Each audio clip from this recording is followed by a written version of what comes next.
It is one battle after another for Taiwan. The island nation has barely recovered from the havoc caused by a super cyclone, and now it's bracing for the worst, a possible earthquake or even a Chinese invasion, all at once. Remember this after Xi Jinping put forth his expansionist motives during the 105th CPC anniversary speech.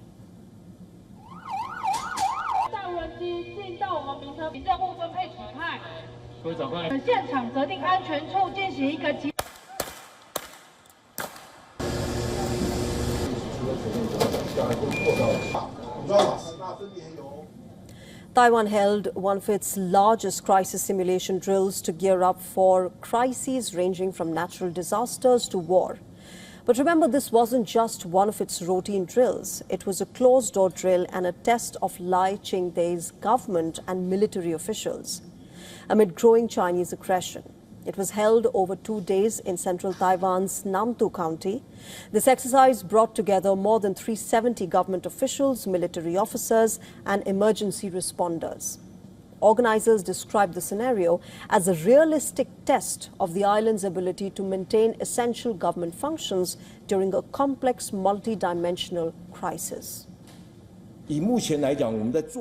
From our current perspective, there may well be many shortcomings in the way we're doing things. To some people, it might not look particularly convincing. And if a real disaster were to occur, people may feel that the preparations wouldn't be enough or that they wouldn't be able to cope effectively. But that's all right. The simulation involved a Chinese naval blockade coinciding with a magnitude 6.8 earthquake that has killed dozens of people and damaged critical infrastructure. Beijing exploited the natural disaster to launch cyber attacks, spread disinformation, hijack television broadcasts, and sabotage key facilities before initiating a full-scale military assault. Remember, all of this is a simulation of the worst-case scenario, and it hasn't happened really. But one scenario also involved a Chinese drone strike on the county's emergency response headquarters, forcing officials to activate a backup command center after 75 personnel were declared missing. Taipei has intensified its resilience drills, especially after earlier exercises were criticized for lacking realism.